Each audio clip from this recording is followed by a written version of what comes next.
Le dimanche 31 mai 2009, un Airbus A330 d'Air France décolle de Rio de Janeiro au Brésil à destination de Paris en France.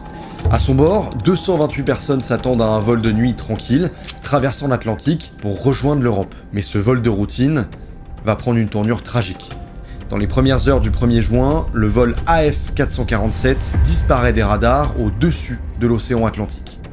À toutes les personnes attendant l'arrivée du vol Air France 447 en provenance de Rio, de bien vouloir se présenter au comptoir information Air France. Ce qui devait être un trajet ordinaire se transforme alors en une enquête des plus complexes et des plus éprouvantes. Pendant 2 ans, des équipes internationales se mobilisent pour retrouver l'épave, comprendre les causes et peut-être un jour réussir à donner des réponses aux familles. Bienvenue dans cette vidéo où nous allons plonger dans cette enquête marquée par des découvertes choquantes et des leçons essentielles pour l'aviation. Préparez-vous à revivre l'histoire du vol Rio-Paris et à comprendre comment cette tragédie a changé pour toujours notre vision de la sécurité aérienne. Là, on se dit c'est fini, ils sont morts pour rien, on ne saura jamais la vérité, on n'aura pas le droit de poser nos questions, on n'aura pas de réponse à nos questions.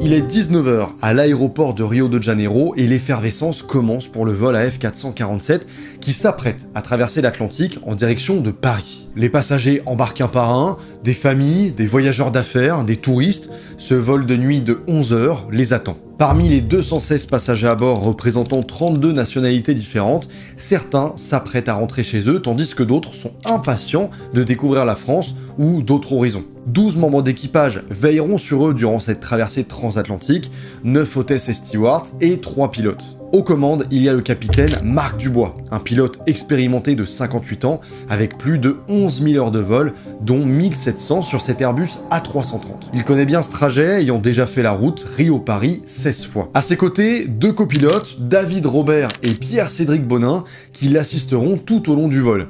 On peut dire qu'ils forment une équipe solide, habituée à ce genre de traversée.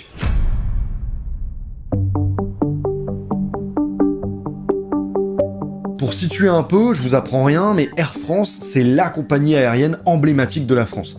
Elle existe depuis les années 1930 et s'est imposée au fil des décennies comme un des géants mondiaux du transport aérien. En 2009, sa flotte est parmi les plus modernes et elle est surtout réputée pour ses standards de sécurité. Le vol AF447, c'est un Airbus A330, un avion robuste conçu pour les longs courriers. Celui-ci a rejoint la flotte d'Air France en 2005 et il a déjà accumulé des milliers d'heures de vol. Bref, c'est un avion qui est fiable, idéal pour ce type de trajet intercontinental. Pour les curieux de l'aspect technique, l'A330 est un appareil conçu pour les vols intercontinentaux grâce à sa grande autonomie et à sa capacité à transporter des centaines de passagers. En théorie, ce vol de nuit devrait se dérouler sans aucun problème. Tout est fait pour assurer un trajet calme et sécuritaire. Mais pourtant, cette nuit-là, quelque chose va mal tourner.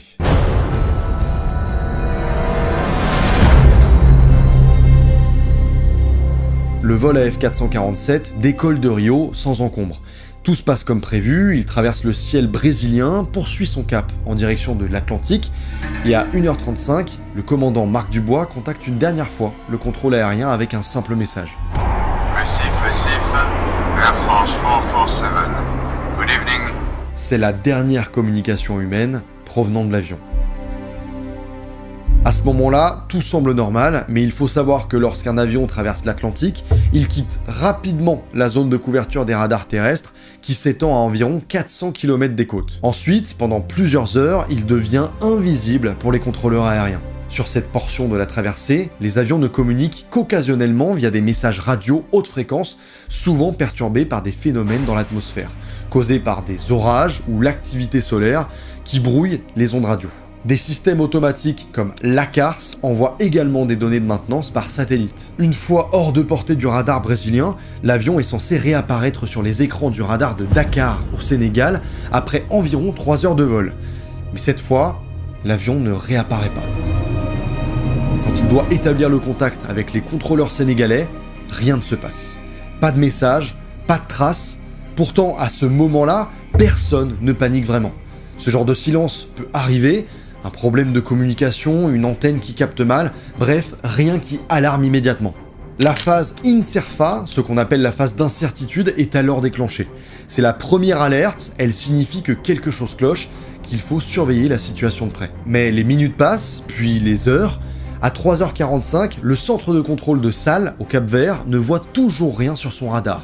Là, les choses deviennent préoccupantes. Quand il est clair que l'avion n'est pas là où il devrait être, on passe à la phase ALERFA, la phase d'alerte. Cette fois, il ne fait plus de doute qu'il y a un problème sérieux, mais à ce stade, personne ne sait encore ce qu'il s'est passé. Une panne technique, une erreur de navigation, une situation plus grave. Il faudra attendre 9h09, plusieurs heures après le dernier contact, pour que le centre de Brest, en France, déclenche la phase de détresse, la DETRESFA. L'avion a désormais dépassé la durée maximale qu'il pouvait tenir avec le carburant à bord. En d'autres termes, il est impossible qu'il soit encore en vol.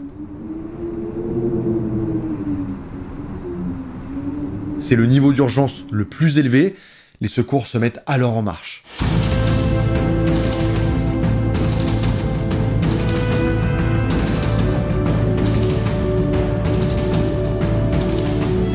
Cette disparition inattendue déclenche l'une des recherches aériennes et maritimes les plus complexes de l'histoire. Une question obsède tout le monde, qu'est-il arrivé cette nuit-là aux 228 personnes à bord? Ce sera le début d'une enquête longue de plusieurs années, avec des réponses qui se feront attendre. Bienvenue à tous, merci d'être avec nous. C'est une catastrophe comme jamais Air France n'en a connu. Depuis 4h15 ce matin, le vol AF447 a donc complètement disparu. À l'heure prévue, les proches des passagers se rassemblent à l'aéroport Roissy-Charles de Gaulle, impatients de retrouver leurs êtres chers. Les écrans d'affichage indiquent d'abord un simple retard, rien d'inhabituel. Mais au fil des minutes, l'ambiance change.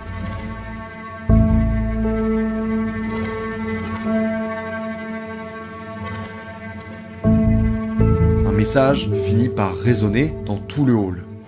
À toutes les personnes attendant l'arrivée du vol Air France 447 en provenance de Rio, de bien vouloir se présenter au comptoir information Air France. Dès l'annonce de la disparition du vol AF447, une onde de choc parcourt les familles des passagers. L'avion est introuvable, les informations sont rares et l'angoisse monte rapidement. Les proches, éparpillés entre le Brésil, la France et d'autres pays, sont plongés dans l'incertitude la plus totale. Sans nouvelles précises de l'avion, ils sont forcés d'imaginer le pire. Rien, on ne savait pas, ils disent rien. C'est un scandale. Pour tenter de soutenir les familles dans ce moment d'attente insoutenable, Air France met en place des centres d'accueil, notamment à l'aéroport Charles de Gaulle à Paris et à Rio de Janeiro. L'objectif est de rassembler les proches, de leur offrir un espace de soutien et de les tenir informés des opérations de recherche.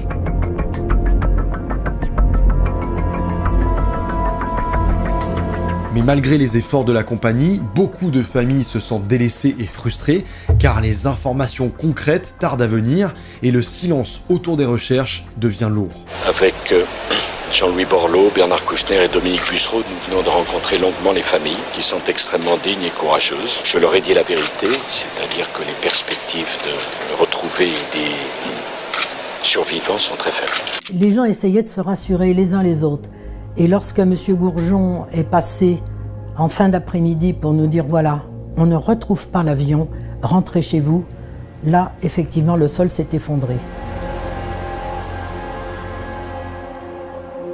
Pendant ce temps, des équipes de recherche sont immédiatement envoyées dans l'Atlantique, dans une zone située à des centaines de kilomètres des côtes brésiliennes, où le dernier contact a été enregistré, puisque entre 2h10 et 2h15, un message de position et 24 messages de maintenance ont été émis par le système automatique ACARS. Un certain nombre de messages automatiques de maintenance sont émis par l'appareil pour indiquer la défaillance de plusieurs composants. Le premier avion de recherche décolle du Brésil à 11h04, suivi peu après par un Breguet Atlantique stationné à Dakar et mobilisé par la France. Cette région est vaste, difficile d'accès et particulièrement profonde, ce qui rend la recherche encore plus complexe et incertaine. Pendant des jours, les familles attendent des nouvelles, mais rien ne semble avancer, et chaque heure qui passe rend la situation plus douloureuse. Je veux savoir, qu'est-ce qui s'est passé et où est le corps de mon fils? Onde estava o corpo do meu filho? Il y avait une dame hier qui qui me disait mais dites-moi qu'il y a encore un espoir, il me prenait les mains, il me dit s'il vous plaît, dites-moi qu'il y a un espoir. Non,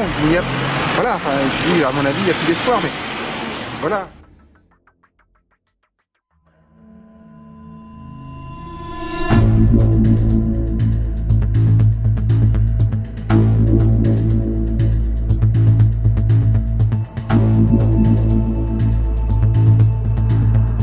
Les pilotes ont vu des débris en 2 endroits, séparés d'environ 60 km. Première information, des débris d'avions ont été repérés dans l'Atlantique au large du Brésil. Les autorités françaises restent toutefois prudentes. Cette zone de l'Atlantique est une zone de tous les trafics. C'est une zone où de nombreux vols ne sont pas déclarés. Il n'est donc pas à exclure à 100% que ces débris puissent appartenir à un incident précédent. Quand il est confirmé que le vol AF447 a disparu au-dessus des eaux internationales, les règles de l'aviation civile entrent immédiatement en jeu. Selon l'annexe 13 de la Convention relative à l'aviation civile internationale, c'est au BEA, le Bureau d'enquête et d'analyse, en tant qu'autorité française de prendre en charge l'enquête. Une équipe d'experts est rapidement constituée pour analyser tous les éléments disponibles, depuis les derniers messages envoyés par l'avion jusqu'aux débris retrouvés. Leur objectif, reconstituer les événements qui ont conduit à cette tragédie. Dès le premier jour, l'hypothèse d'un détournement est écartée. Toutes les recherches s'orientent alors vers un crash dans l'Atlantique. Les efforts se concentrent sur un cercle de 75 km autour de la dernière position connue de l'avion, dans une zone connue sous le nom de poteau noir. Le poteau noir, c'est une zone près de l'équateur où les vents des 2 hémisphères se rencontrent dans une région de forte chaleur, créant des orages violents, des turbulences et des nuages gigantesques, un véritable casse-tête pour les pilotes.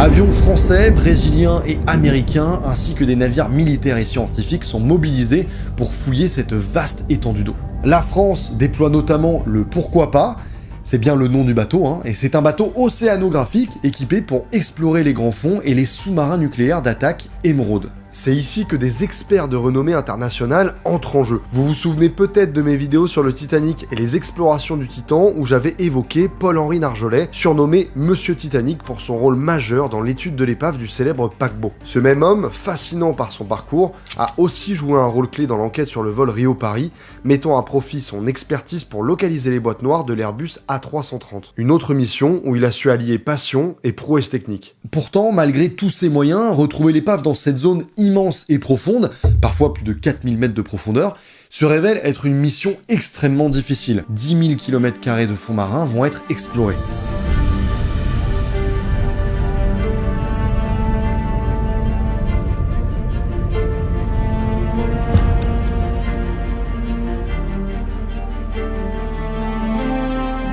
Après des jours de recherche intense, les premières traces de l'avion émergent enfin. Des morceaux de fuselage, des sièges et même des effets personnels flottent à la surface de l'océan. C'est une confirmation tragique, l'AF447 s'est bel et bien écrasé. Les 228 personnes à bord n'ont pas survécu. Quelques jours plus tard, une 50aine de corps sont repêchés par les équipes de recherche.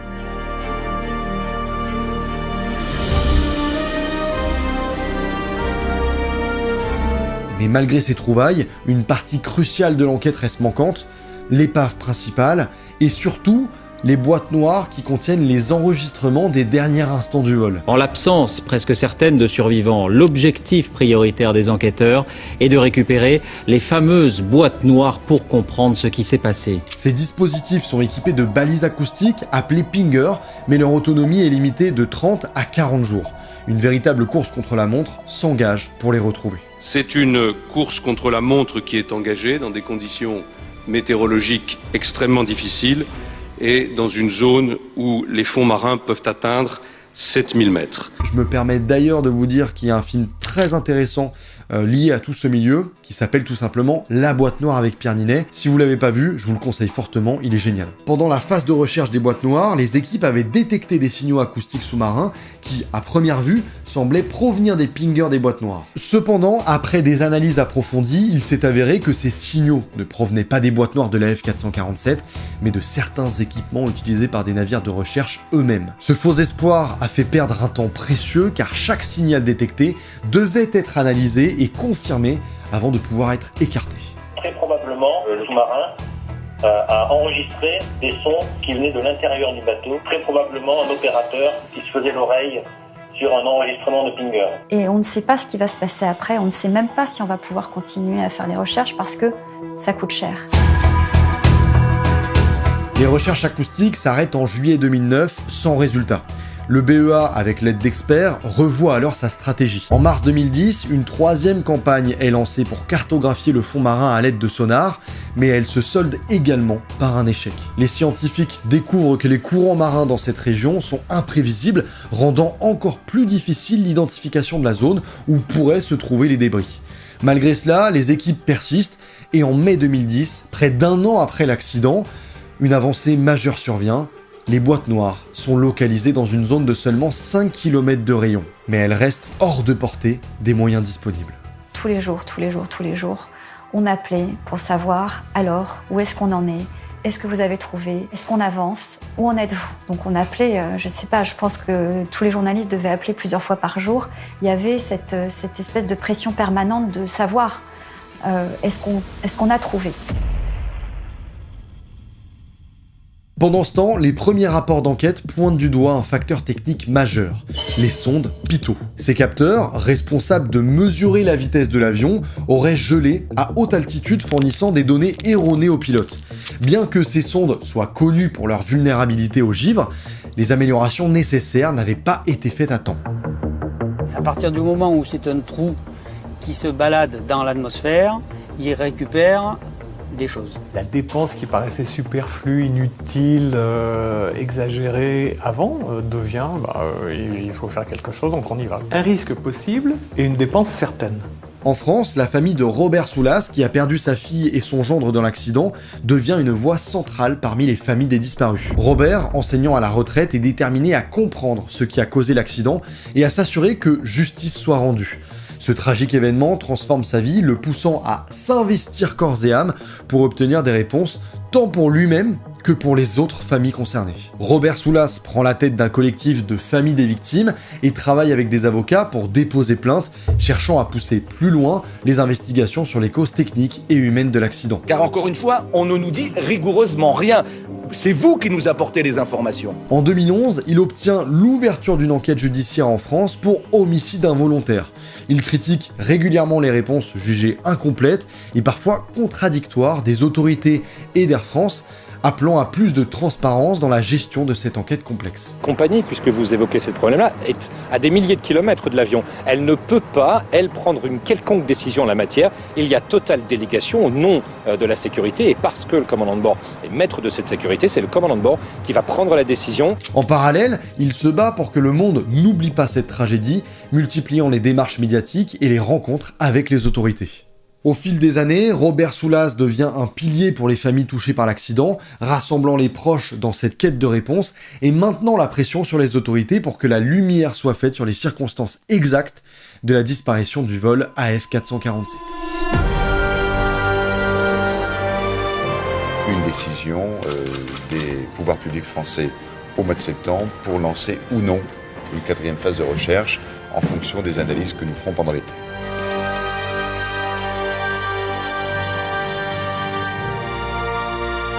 Près de 2 ans après le crash, la 4e phase des recherches sous-marines débute en mars 2011 dans une zone déjà explorée, mais cette fois avec des sonars.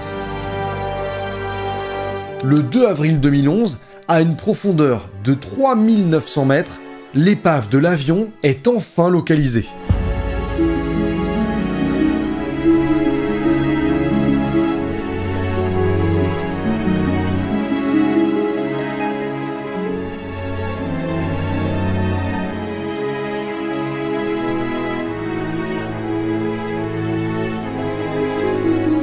Cette découverte marque un tournant. Pour la première fois, des éléments cruciaux vont pouvoir être analysés. Quelques jours après cette annonce, la ministre française des Transports de l'époque, Nathalie Kosciusko-Morizet, révèle que des corps se trouvent encore à l'intérieur de la carlingue. Une annonce faite assez maladroitement, puisqu'elle était à la radio. Les familles des victimes ont appris cette info en même temps que tout le monde. On a plus que des traces en fait, on a des corps. C'est-à-dire qu'il reste des corps dans la partie qui a été retrouvée. Mais probablement, je ne suis pas technicienne, mais tout n'a pas explosé, si vous voulez. Il y a une partie de l'habitacle, et dans cette partie de l'habitacle, il y a des corps.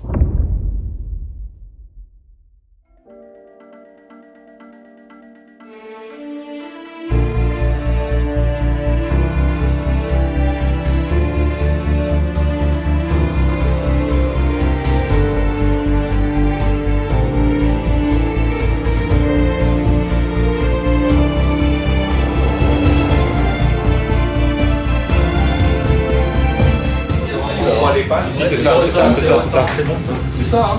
C'est ça. Quelqu'un peut appeler Alain ? Le 1er mai 2011, la première boîte noire est récupérée. Elle contient les données techniques du vol, enregistrant chaque paramètre de l'avion avant le crash. Le lendemain, la seconde boîte noire contenant les conversations des pilotes est également retrouvée. Oui, le commandant Lidos, hein. Les différents. Olivier ? On a retrouvé le CVR. En 7 jours, on a quand même retrouvé les deux à 4000 mètres de profondeur et ça, on est quand même particulièrement content. Ces enregistrements permettent aux enquêteurs de reconstituer les derniers instants du vol. Les conclusions sont accablantes, les sondes Pitot ont givré, désactivant le pilote automatique et affichant des vitesses erronées. Nous sommes restés peut-être un quart d'heure, personne n'osait se regarder, personne n'osait parler. Nous avions vécu le crash de l'Air France 447 en direct.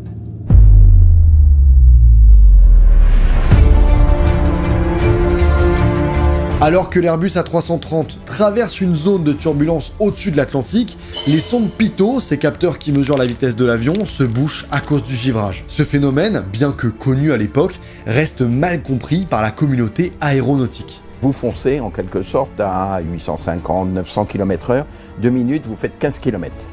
Et pendant 15 km, l'équipage perd cette notion de vitesse qui est absolument fondamentale pour lui. Les sondes commencent à envoyer des données incohérentes aux instruments de bord, ce qui provoque une cascade d'événements. Le pilote automatique se déconnecte, forçant les copilotes à reprendre les commandes manuelles. Pierre-Cédric Bonin, l'un des deux copilotes, prend les commandes.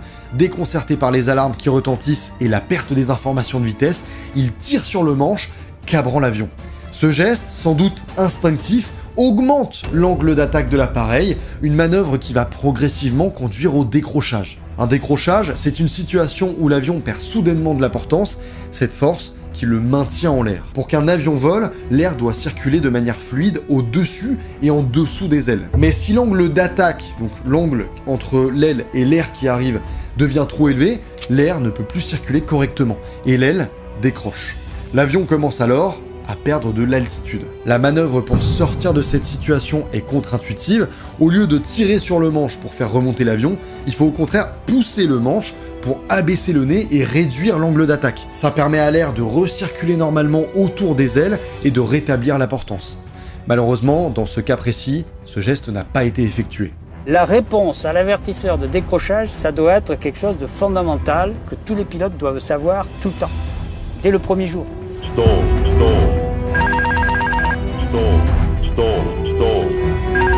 Dans le cockpit, l'alarme de décrochage commence à se déclencher. Au total, elle sonnera 75 fois en 4 minutes. Pendant ce temps, les copilotes tentent de comprendre la situation, mais les informations affichées sur leurs écrans sont contradictoires, ce qui complique leur diagnostic. David Robert, l'autre copilote, remarque que l'avion monte beaucoup trop haut, mais la confusion et le stress entravent leur coordination. Résultat, l'avion continue de cabrer, sa vitesse diminue encore et la portance devient insuffisante pour maintenir l'appareil en vol.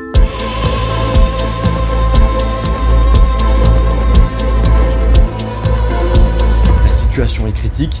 L'avion est en plein décrochage et descend rapidement. Les alarmes continuent de retentir, mais dans la confusion, personne ne parvient à diagnostiquer clairement ce qui se passe. Les experts estiment que la situation dans le cockpit était rendue encore plus difficile par la conception même des commandes d'Airbus. Contrairement aux avions Boeing où les manches centraux sont reliés mécaniquement et permettent de sentir les actions de l'autre, Airbus utilise des side sticks, des joysticks latéraux, qui fonctionnent indépendamment. Cela signifie que quand Bonin tirait sur son manche, les autres pilotes ne le ressentaient pas directement, ce qui compliquait encore davantage leur coordination.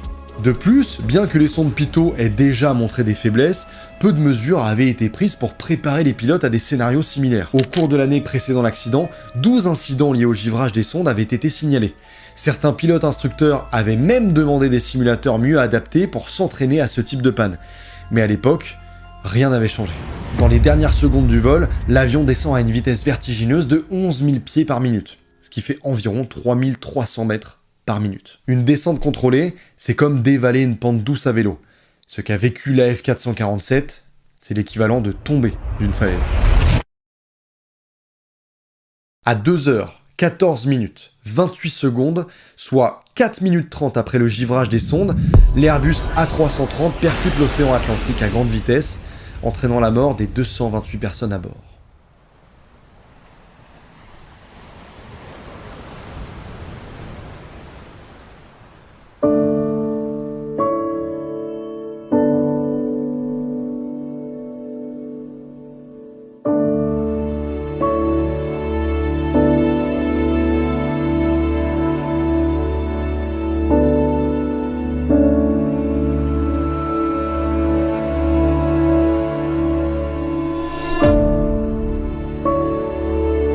Les années suivantes sont marquées par des affrontements judiciaires et des expertises contradictoires. Un rapport de 2012 confirme que les passagers n'ont pas souffert, étant morts sur le coup lors de l'impact. Mais les débats sur les causes de l'accident se poursuivent, certains experts insistent sur une réaction inappropriée de l'équipage, tandis que d'autres mettent en lumière les manquements techniques d'Airbus et d'Air France. En 2017, une nouvelle contre-expertise conclut à une cause directe liée aux actions des pilotes, mais soulève également des questions sur la responsabilité des constructeurs. 10 ans après la catastrophe, les juges d'instruction prononcent un non-lieu pour Air France et Airbus, estimant que l'accident résulte d'une conjonction d'événements imprévus. Il n'y aura pas d'autres analyses, a priori, contrairement à ce que nous avons tous demandé sur les sondes Pitot. Cette décision provoque la colère des familles des victimes, qui dénoncent un manque de justice. On nous a dit qu'il y a des fautes, et pas qu'une, chez Airbus et chez Air France. Sans ça, ce serait sûrement pas arrivé. Nous sommes tous déçus, tristes, peinés, abasourdis par cette décision. Sous la pression des familles, la Cour d'appel de Paris décide finalement en 2021 de renvoyer Air France et Airbus devant le tribunal correctionnel pour homicide involontaire. Le procès attendu depuis des années s'ouvre en 2022, mais malgré des débats intenses, le 17 avril 2023, le tribunal relaxe les deux entreprises, estimant que, bien que des fautes aient été commises, aucun lien de causalité directe avec l'accident n'a pu être démontré. Nous, on s'est couverts. Ça, c'est les papiers qui couvrent. C'est-à-dire que l'entreprise a fait ce qu'il fallait. Mais elle ne vérifie pas que l'information est arrivée au pilote. Là, on se dit c'est fini. Ils sont morts pour rien, on ne saura jamais la vérité, on n'aura pas le droit de poser nos questions, on n'aura pas de réponse à nos questions. L'impact de cet accident a secoué l'industrie aéronautique. En réponse, des réformes ont été entreprises pour améliorer la conception des sondes Pitot, responsables du blocage initial. Les recommandations du Bureau d'enquête et d'analyse, le BEA, ont également mené à des changements importants. Les pilotes reçoivent maintenant des entraînements plus intensifs pour faire face à des décrochages en altitude, et des équipements de suivi plus performants ont été mis en place pour éviter que des avions puissent disparaître sans laisser de traces en cas de détresse. Air France, de son côté, a été lourdement touché par cette tragédie, tant en termes d'image que de relations avec le public. La compagnie a dû s'engager dans une révision de ses procédures de sécurité et de formation pour regagner la confiance des voyageurs. Pour les familles des victimes, le chemin a été long, marqué par l'incertitude, les combats juridiques et un besoin constant de réponse.